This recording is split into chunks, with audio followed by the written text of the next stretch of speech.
just don't, I mean, I can't get my arm out.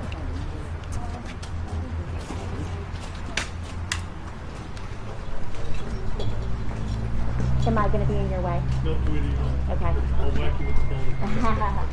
Everyone ready? I got you hold. Can we hold it? Are you gonna be able to hold that? I'll try. Okay. All right. All right. Good morning. Good afternoon, I guess is. First, I want to give officer updates. Our first officer yesterday that was shot at Independence and Hardesty, I talked to him today. He's home. He's healing. He's doing well. He's going to take some time off, be with his family. Things are looking very good there. Our second officer that was shot at Stadium yesterday, obviously still very critical. I was with the family this morning at the hospital. He's moved some of his limbs, which is a very promising sign. The neurosurgeon seems to be very optimistic for the wound it was, that he could do some help with the surgery yesterday, and feels like, you know, what he could be done, he did very well, and hopefully that will enhance his healing process as he goes forward. So we continue the prayers for that officer if we could. I think they're working. I think we're headed down the right path. I talked to the family. The family asked me to tell everyone that they're thankful for the support from Kansas City. When I was talking to the mom, she said, I would like to ask the city to please pray for peace in our city, that we need peace in this city and not more violence. So she wanted me to deliver that message. I would also like to let everyone know the Missouri Highway Patrol is continuing their investigation into both incidences. We are not involved in either investigation. Okay, so the reality of it is today we stand at 97 homicides, and today we stand at 320 non-fatal shootings in this city. 320 people hit by bullets in this city this year to July, what are we at, 3rd? Obviously not a stat that I think any of us want to hear or should be proud to hear. I think this violence, as we can see how it's affected the police family, how it affects families from all over this city and this community, and how much it tears us apart, and how much we need to work and do better work to get this to change, this STEM to change. We have some ideas in the police department. We are going to be working on some new collaborations of how we can work with the community to try and work through some of these situations. We're still in the planning stages, but more to come on that shortly. You know, I said that yesterday that if we had more outrage about what was going on in this city, that 10 times more effort would be put into solving the violent crime message alone, not other what may be associated issues. I still feel that way. I still think there needs to be more resources put into the violent crime situation, and whatever we can do to solve and prevent the continued frustration that seems to plague our streets, and that frustration answered with illegal gunfire. We need something that will turn that tide. We're going to continue to work on that. I'm asking that our partners, our leaders, they also work on it as hard as we are. As I said, we're out there 24/7, 365 days a year, and it's not easy. You know, we had some conversations before the meeting. You know, every day, and the people behind us, they chose to get up and put on this police uniform today, and many of them, I'm sure, are under pressures from their family not to do it. And I'll give you an example. Last night, I had a call in another situation in the city, and I called the communications unit. I said, who's on scene? They said, Sergeant so-and-so, and I said, what's Sergeant so-and-so doing there? He's not signed there. And they said, yeah. So I picked up the phone and called him. He said, well, I just felt like I had to come in and help. And he said, you know, my wife asked me not to leave because he has a pretty cush job of where he is. He's not out in the streets, but he felt like he was called to be out there to help. And I would say to you all, that's the dedication of the men and women in this police department. Where's your emotion coming from, Chief? Well, some of this is the negative narrative on law enforcement, and, you know, I'm trying to bite my tongue here, but it's frustrating because that is not what's happening here. These men and women come out here every day to protect and help people in this city.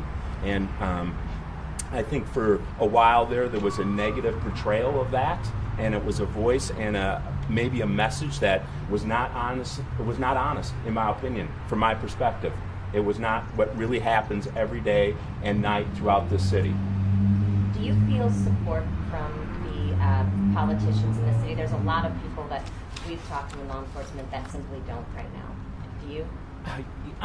Yes, I tell you, I've gotten calls all day long from people, council people, other people, the mayor. I feel like we were very much supported. But it's easy to do that when you've got 2 police officers that are shot in one day. In general, do you feel that support? Yes, I do. Honestly, I do. I think there is support for the police department. Now, we may bicker about how we go about that. I take that, but yes, I think most people understand what the people what the people behind me are doing every day needs to be supported, and we need that support. So speaking of the people behind you, like if people are here, they see a bunch of men and women in the same uniform with badges with different names. When you look at those people behind you, what do you see? Well, I see the dedication. I see what people really want. They want to go out and help this city, and they want to help. I mean, last year we responded to 1 million 911 calls received in our center of people calling us for help. We didn't make them call. They're initiating that call. They're calling us because they want to have help, and we're responding to that. So what I say to you is those are the dedicated people that do that. Those are the people that show up on doorsteps at all hours of the night, during any weather, whatever has to happen in this city, and they keep going no matter what, negative narrative there may be out there, not the pressures of family and other things. They come out here and do their job every day. When we talk about the record number of homicides that we're seeing this year in Kansas City, does that to you indicate a need for a new strategy, a new approach to violent crime?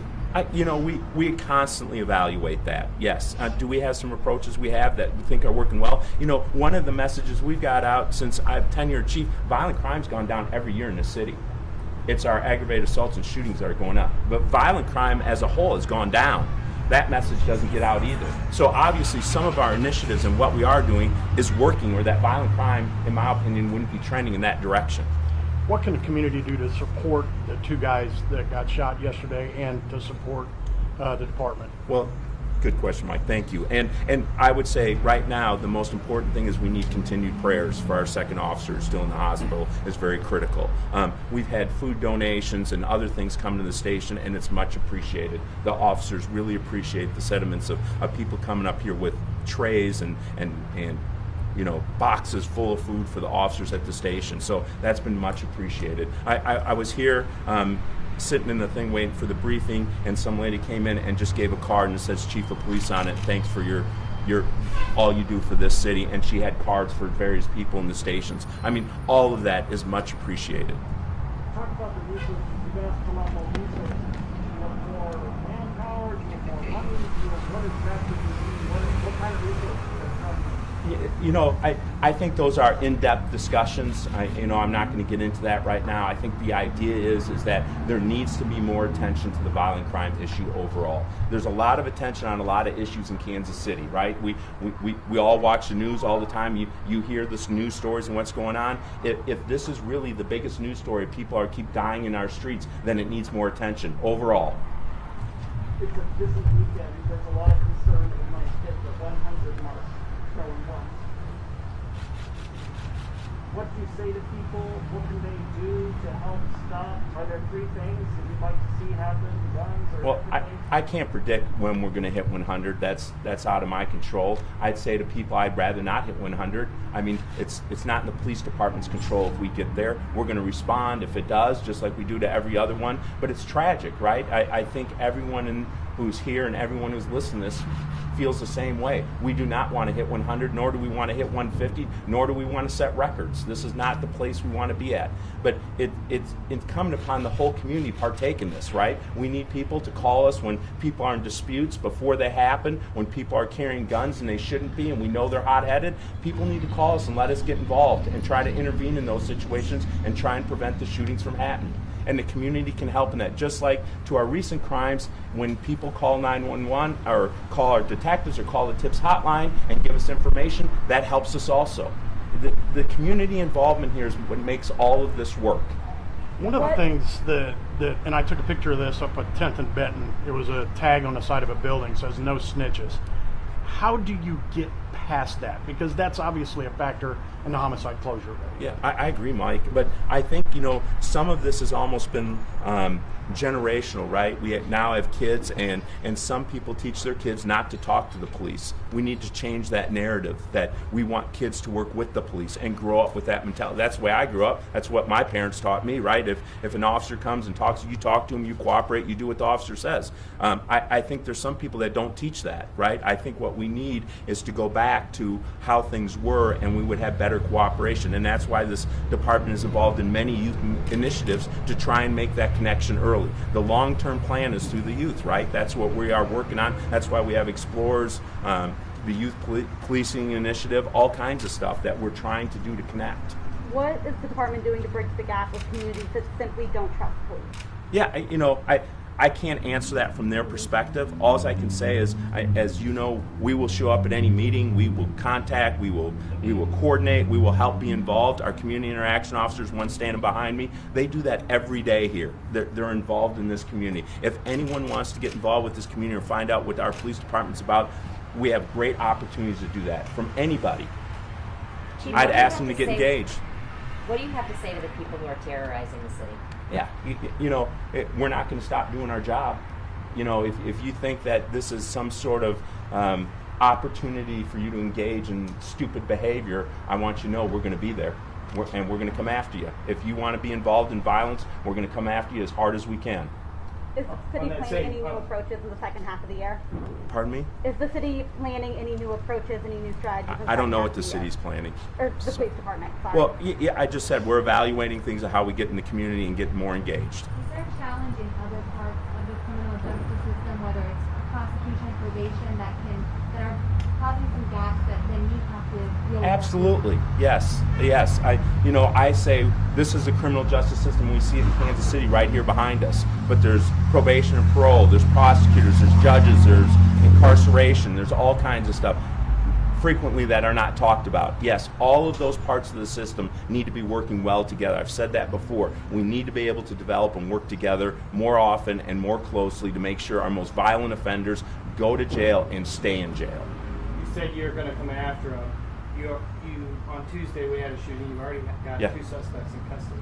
I mean, you're solving these crimes. We are solving a lot of the crimes, and frankly, we've gotten good tips from a lot of the community that came in and helped us solve these crimes. So it's all not bad news, right? We have partners out there, we have support, we have people in the community who don't want to see this crime gone. What we need to do is take that up another level. We need it to get stronger.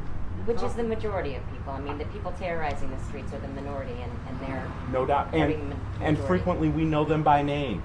It's not a surprise to us. And that, I think, is the hard part, right? When they're not a surprise to us, then why aren't they in jail? Why aren't they? If we've already worked cases on them, we've already been involved with them, we already know what's going on, then why aren't they there in the first place? And that's what we got to work on. You talked about prayers to help this officer and his family. I think you got tons of support from people wanting to do anything they can to offer more. Is there anything else more people can do? No, that's all it. Right now, the family's asking for privacy. They're together at the hospital. Obviously this is traumatic, right? Yesterday was a normal day from them, and all of a sudden they have a squad car, red lights and siren in their driveway hauling them to a hospital. No one wants that. No one wants that call. No one wants to be involved in that. It's tragic. It's traumatic. It's happening very much. Decisions have to be made right away. So it's hard. So all we're asking is to show that support. You can send an email, send anything to the police department. We'd be happy to pass it on to our open email addresses. Go ahead and send it in. We'll make sure that family gets it. I can't thank you all enough for coming out today. Thank you. Thanks, sir. Thanks, everybody. Can you guys stay there for just 1 second so we can all just kind of get video of all Yeah, of you who please. came out? Aww. Hey, anything to help. Yeah, I'm okay.